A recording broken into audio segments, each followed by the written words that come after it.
Nice job, Janae.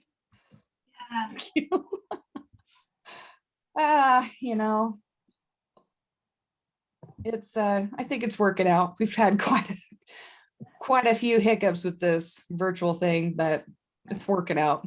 Yeah. It sounds like people are enjoying it. I'm getting a lot of messages on the side through Huva, and yeah, people are like, don't worry about it. It's great. So well, I think, so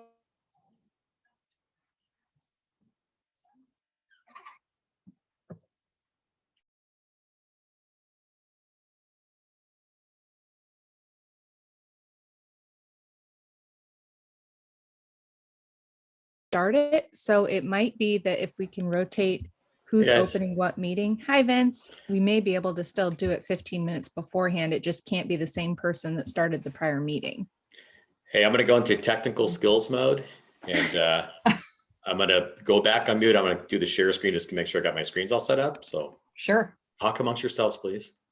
Okay. I will look at the schedule for tomorrow and say which of the meetings you guys would need to create a new link for to do the 15-minute overlap, because there's only going to be like one or two with the breaks. There's only like 2 presentations that don't have a break. So okay. Yeah, it looks like if as long as the person who started the meeting isn't the one that starts the next meeting. So like that may work. Yeah. Yeah, we can play with that this afternoon if you want. Just to try it out. All right. Looks good, Vince. Oh, you can see it. Great. That was my next question. I'm like, I see it. But if you guys can't see it, I'm in trouble. I can see it. I can hear you. And you don't have any video throughout this, do you? I do not. Okay. I do not. I debated doing the video, but we didn't. Sounds good. I know that. I saw some of the other ones. They were very nicely done. I'm like, okay, I'm the bonehead for not doing a video. Shauna, you want to go ahead and let everyone in? Yep. Thank you.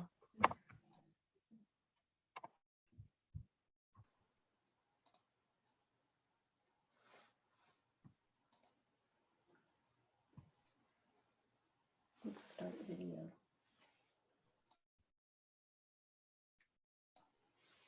Okay. So it looks like we've got some people trickling in from the last session. Great. Thank you for attending, everyone. Okay, so we have our next presenter today is one of our very own carrier partners, Vincent Lena. He's representing, there he is on the side there. He's representing Vision Service Plan, or more commonly known as VSP. Vincent has worked with VSP for nearly 26 years, including the last 7 as a market director in the Pacific Northwest. So let's all provide a warm welcome to Vincent. Hi, everybody. How are you? Good morning. I hope everybody's having a wonderful day and a great conference so far. I'm going to take my video off because I'm having a little glitch with my ring light, so I don't look like I'm in a closet, which I'm not. But anyway, thanks everybody for joining. I hope things are going well. My role today is just talking a little bit about the importance of an annual eye exam. And I hope most of you know this already, but I think it's a good chance to just kind of stop. And when you think of vision care, we're all guilty of looking at the exciting part of the benefits, which of course are the materials. You get a new pair of glasses, a new set of contacts, and that's always kind of the fun part of the benefit. But we oftentimes overlook the annual exam itself. So I saw there's a couple questions that got floated before the session started. It looks like we will talk about all of those in the presentation. So with that said, I'll jump into it. A little bit of background about myself. I've been with the organization now almost 26 years. I realize that when I look at myself on camera that yep, 26 years it is. But it's been a great tenure at VSP. I've been in the Pacific Northwest for about 7 years, and I've been working with WCF for that time. It's a great partnership, and we appreciate that. We'll just jump into the next real big piece here about when we think of exams. One of the questions that we get oftentimes is, well, does everybody need to get an exam? Is it just somebody who feels like, gosh, I'm starting to hold the menu further away from me at the restaurant? Is that the sign that I should get an annual eye exam? And the answer to that part of it is yes. But when you think about the entire population, infants, young children, adults, seniors, people with certain medical conditions such as diabetes. It is so important that everybody get an annual eye exam.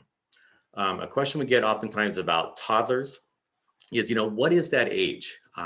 Is it too soon at a certain age? We always recommend that you talk with your VSP doctor. They can definitely give you some strong recommendations about that. But generally speaking, an exam is encouraged when the child is usually around the age of 1, sometimes 2. If the parents have a history of vision care challenges, the doctor might recommend that usually just before the age of 1.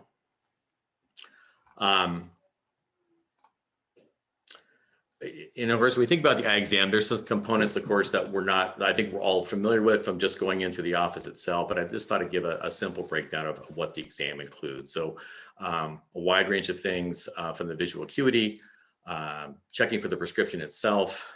There's the refraction test, which is a crucial part of knowing what the correct correction is for their glasses. Refractive errors, my favorite, because I think I have most of these, being nearsighted, farsighted, astigmatism. And then my favorite part of the test, and I think we've all had this, we call it the puff test from the layman's term. It's a tonometry test, which is where they test the fluid pressure in the eye. And my doctor lectures me every time because I know when I go in there, I'm going to hold out and trying to make sure my eyes are wide open. I tend to not enjoy that part of the test, but it's a very important part of it. And then when we think about the conditions themselves, we're used to the terms nearsighted and farsighted. The medical component of that is called myopic for nearsightedness. That usually means that that we can see things close up better than we can far away. Squinting when driving or watching TV, it's typical when you have nearsightedness. Hyperoptic or farsighted is poor vision close up. And if you're blessed like I am, I actually have both of those. And so I'm not only a VSP employee, but I'm also a VSP member as well. I'm not sure how clear those slides are for you. I try to do a visual there so you can kind of get a bit of a screenshot of what that looks like from both the nearsightedness and farsightedness. Astigmatic and presbyoptic. Astigmatic is their cornea surface is not spherical. And I have that as well myself, a little PHI on my own vision care.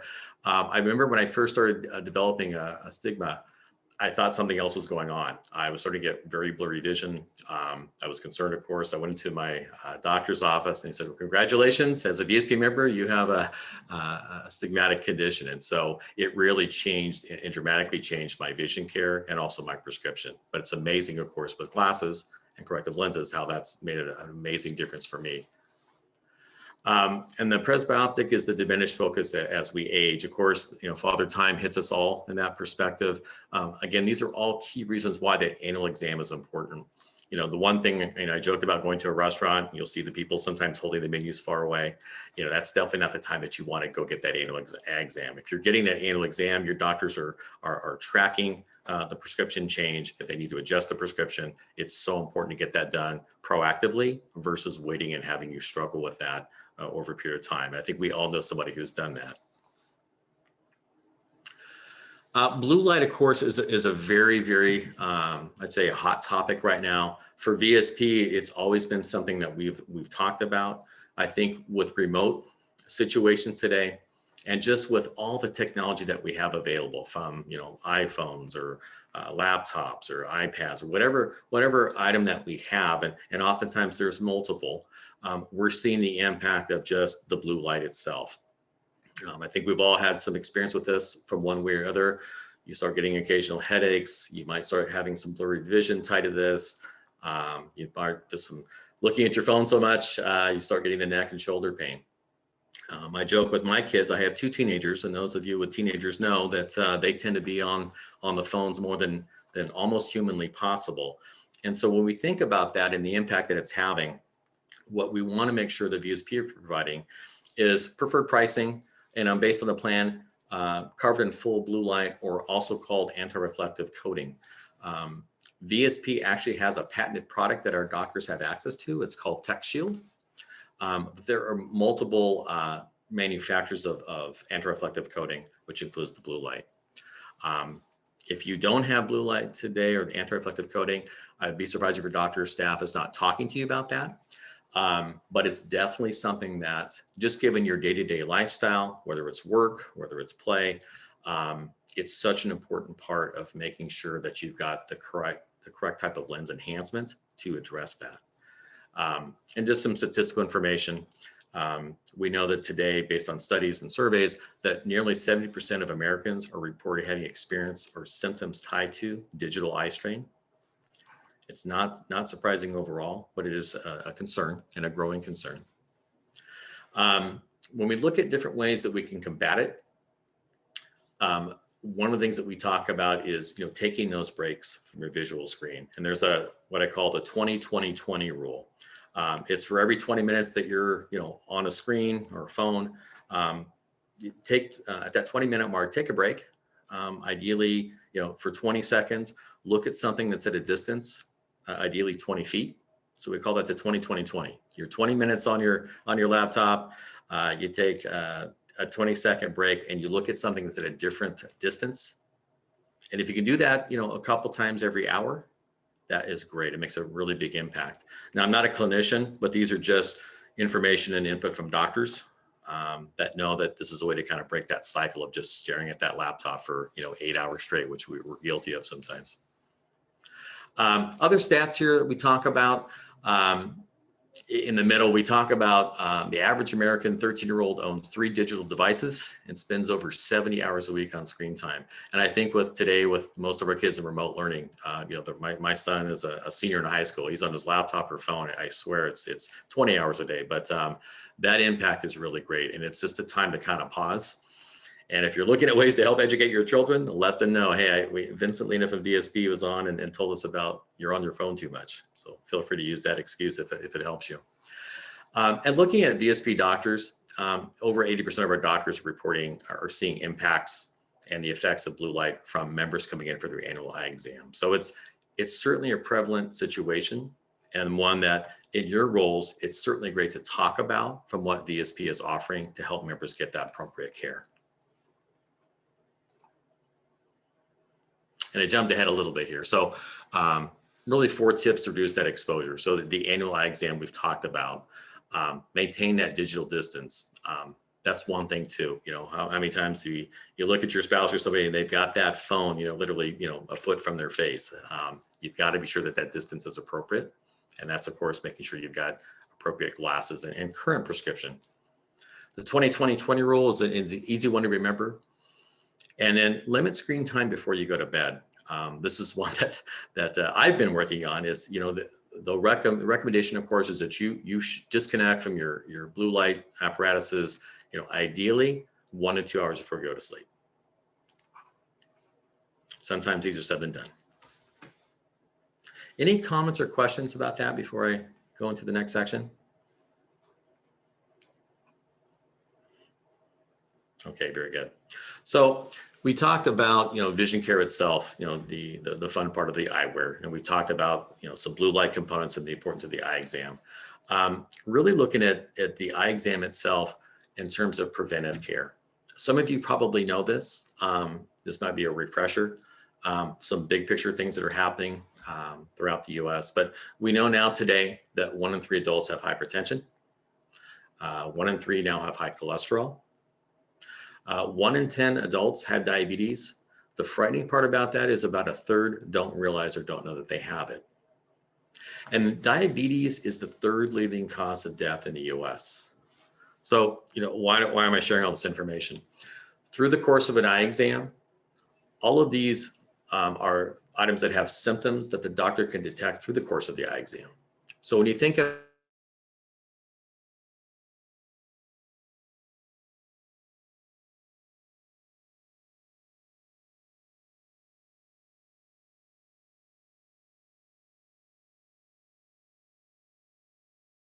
that early on, and then can seek the appropriate medical care for that type of treatment.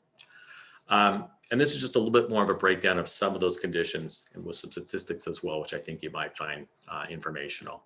So an eye exam is a great, what I call the least intrusive way of being able to look at the blood vessels. It's an amazing technology with the eye exam equipment that's available today for our doctors. And diabetes, 34% of the time they're first detected, our members are first detected through an eye exam. with high cholesterol, 62% of the time are first detected through an eye exam, and hypertension, 39% of the time. My own personal story, I have a history of high cholesterol in my family, and at age 25, when I had one of my first eye exams, different generation, of course, the doctor noticed some yellowing around the cornea, arcus, and so he said, look, I'm seeing some symptoms here of high cholesterol. Have you had your cholesterol checked? And I hadn't at that point in my life. And so I went in and lo and behold, I had high cholesterol. And so that eye exam for me had a big impact. This is before I worked at VSP, but it was kind of my first awareness of, gosh, this annual eye exam is really important. And some of the specific kind of breakdowns, I want to give a visual here. Hopefully it comes through cleanly with regards to the presentation. Diabetic retinopathy, it's a lot of times called pre-diabetes.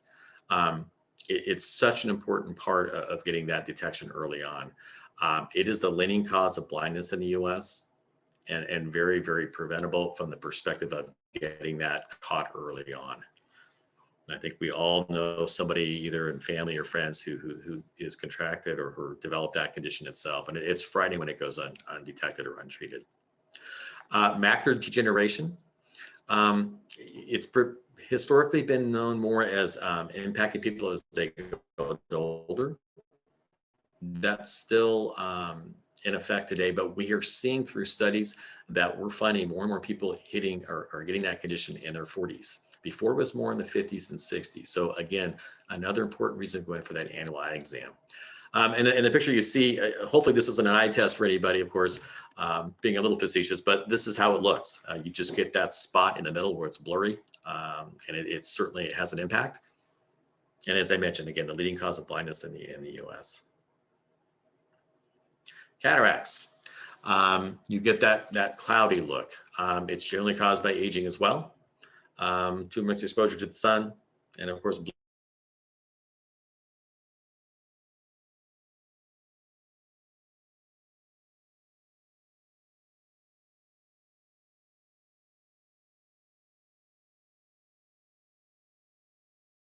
anyway, that procedure is amazing. Glaucoma. That it kind of has the opposite effect. So you basically start losing some of that peripheral vision itself from the view of the eye. It's normally still good vision in the center point, which is great. Glaucoma can't be prevented or cured. That's an important aspect, but it can be controlled. And so again, if we know somebody who's got glaucoma and they're just kind of struggling with it, it's just not the best way to handle that. The comprehensive eye exam itself can diagnose it. And it also kind of sets that tone for the members to be able to get appropriate care.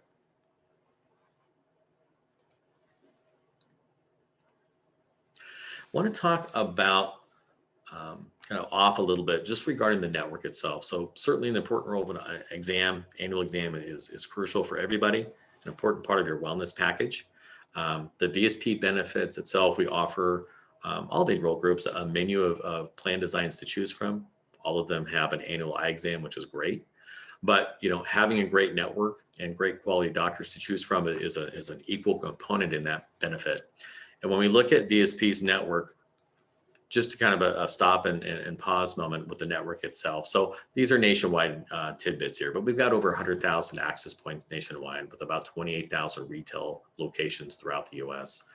Those of you who've been with us for a long time know that our primary focus with doctors are independent practitioners. We've also have a group of providers or network within that network called Premier Program Providers. And these are doctors that will have that orange Premier logo on the VSP website. There's an explanation of that, but the best way to explain it is these are doctors that are offering additional savings and value beyond the contractual benefit.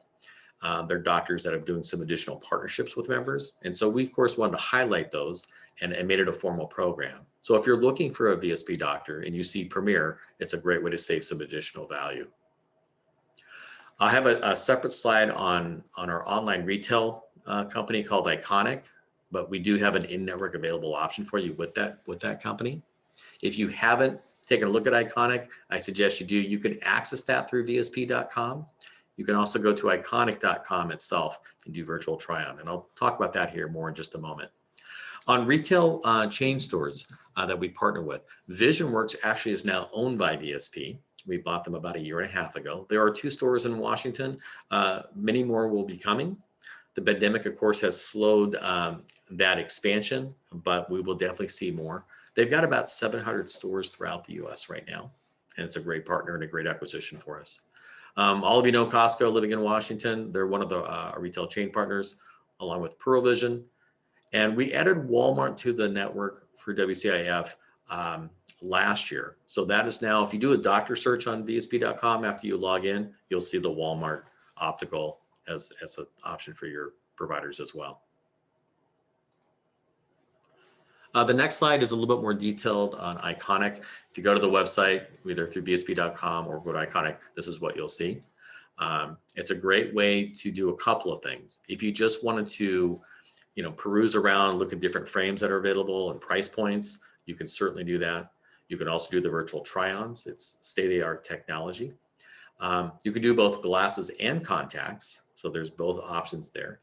And then what's great about it is with your in-network benefits, it will administer the in-network coverage. So let's say you looked at a frame that was $200 retail and you integrate the in-network benefit. And if your allowance is $150, it'll say your out-of-pocket cost for that frame is $50. So it makes it very simple. They also have a variety of lens options and package programs. So you always get the in-network coverage level, but they also have special price points and special discounts and things like that. So it's always something good to take a look at, even if it's just to do the virtual try-on. So when you go to your doctor, you say, hey, I want to get this Nike frame model 2020. So it gives you flexibility. It's free shipping and a free return if for any reason you're unhappy. We're very proud to say, because it's a VSP company, we've invested heavily in making sure it's a great member experience. They have the lowest return rate in the industry.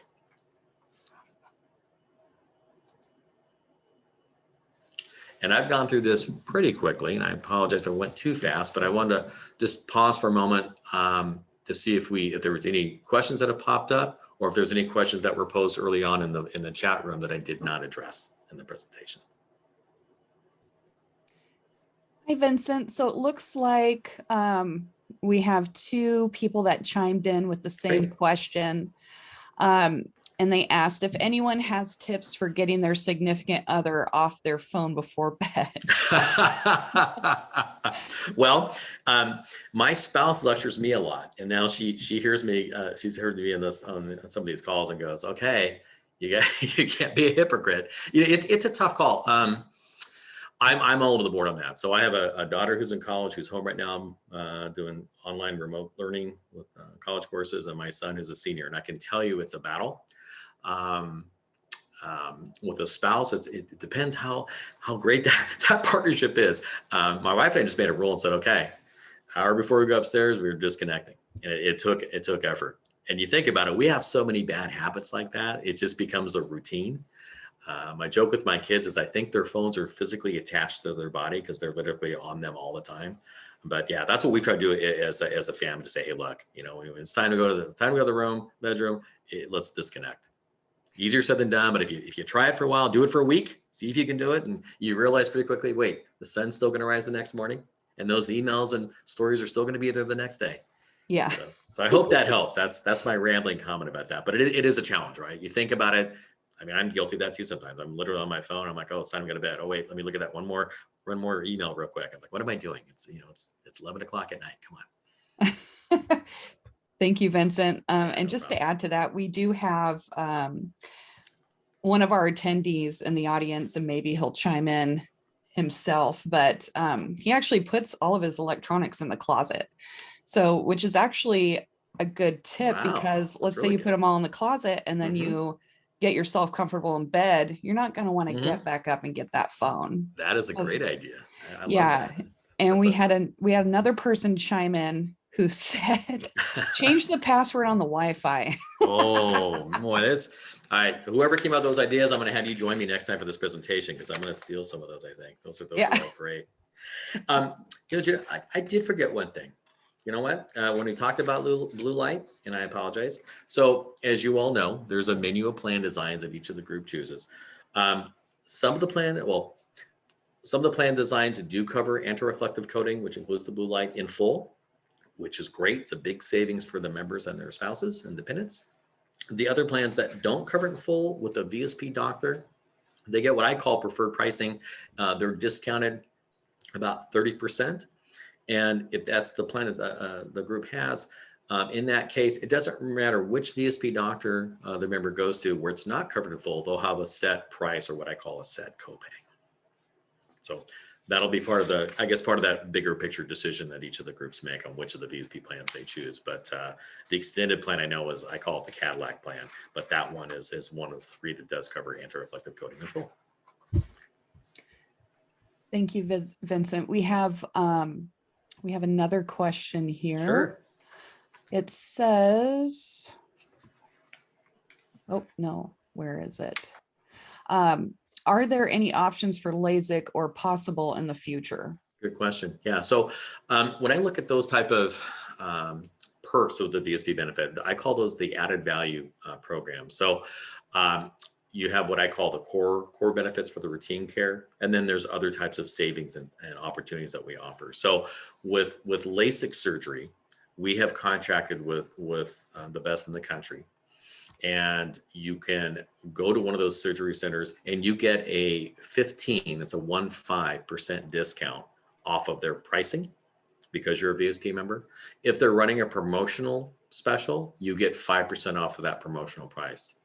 The best way to go about that, if you're looking into that as a member, is to contact VSP at our customer service number. And I don't think I put that in the slide. I apologize. You can go to VSP.com. or you can call VSP's customer service. I'll just read the number here. It's 1-800-877-7195. Generally speaking, what your primary VSP doctor would want you to do is to come in and do that initial evaluation. Not everybody's a candidate for it, of course. Most are. And they will do that referral. It's what I call an indirect referral program to one of the contracted surgery centers. Great. That's great information. Thank you for that. Sure. At this point, I think I have one more question for you. Go for it. And as I'm reading it, I'm like, man, I could really use some of these right now. It's do over-the-counter eye drops help for screen time?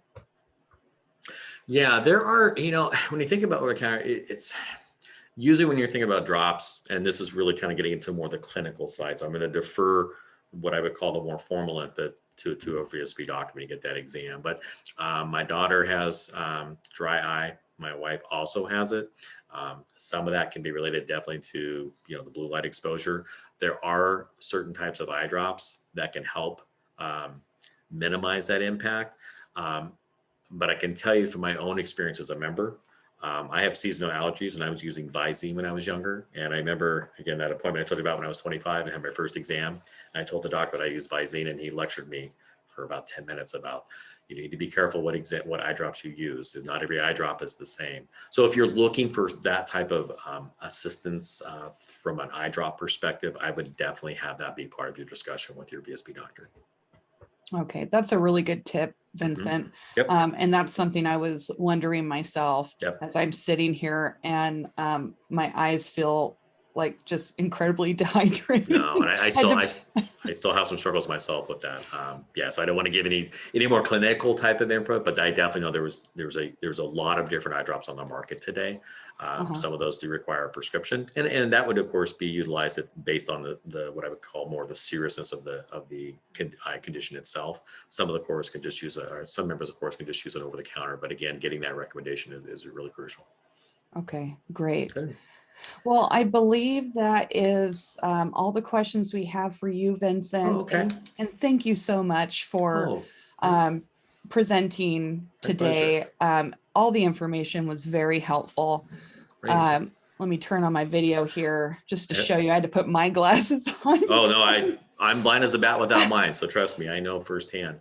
My eyes were getting so sore, but I didn't want to wear them because you can see this blue glare because the blue. Yep. The blue light. Yep. I know how that goes. Well, I did have, can I add one little tidbit too? Well, 2 quick tidbits. One, I just a reminder, we are doing a sunglass raffle. We're going to do 2. So those members or attendees who haven't signed up for that yet, don't forget. I'll make sure they're great. They always are.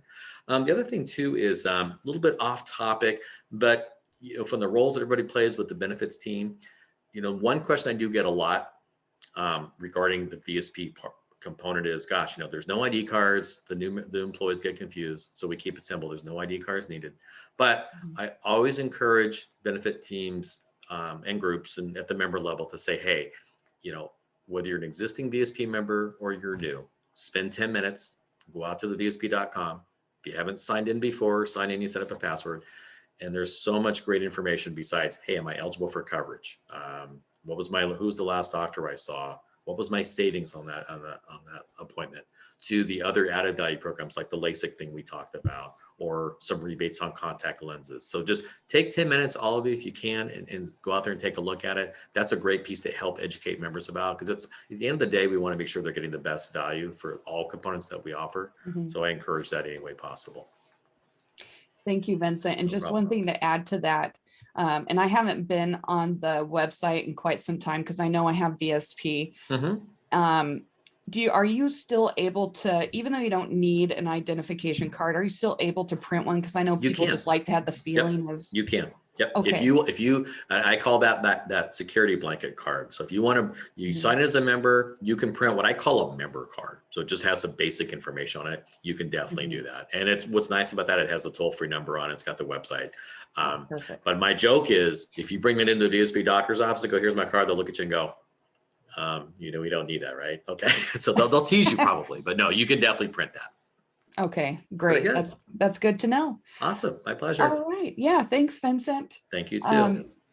Okay. So I just have a few reminders to go over before we break for lunch. I mentioned you'll want to order your lunch, or you can run out and get it. We've got about 45 minutes blocked out for lunch, and then we have another half hour blocked out for an exhibitor break. So lunch will be from 12 to 12:45, and then an exhibitor break from 12:45 to 1:15. So we'll begin our next presentation at 1:15. Let's see. And then once again, if you didn't hear me before, you've got $30 each day that you attend our meetings to purchase lunch. You will have to submit reimbursement, and unfortunately, we do not accept per diem. So you will have to provide a receipt for your purchase. And Shauna had sent out an email yesterday, I believe, that has a link to that reimbursement form. You can also go to wcif.net and you can locate the form there as well. And so those forms will be submitted to our finance director, Kathy Rauch. And then the bingo reminder. I hope you guys are using your bingo cards and visiting the exhibitors and getting to know your fellow attendees. We've got quite a few groups who have been with WCIF for years. And so, some of them have become pretty tight, but get to know these people because they have a wealth of knowledge themselves. Because they've been with WCIF for so long, and they're just great people. And that's one thing I really miss about not having these meetings in person, because I love being around you guys. So make sure you get your bingo sheets filled out. Next, let's see here. There's also a lunchtime networking session. So if you want to eat your lunch in front of other people and network, I would encourage you to do so. And you can find that under the community tab within the Whova application on the left-hand side there. Okay, and I think that's about it. Oh, one more thing. If you do decide to visit our exhibitors from 12:45 to 1:15 and their videos are not working, please use that chat function because they are there waiting for you if you have any questions. And I'm going to continue working to figure out how I can get that chat room to work. It's been kind of a pain there. So, all right, I think that is it. We will see you all back either at 12:45 or 1:15 for our next presentation. So I hope you guys all enjoy your lunch, and we'll see you soon. All right, bye guys.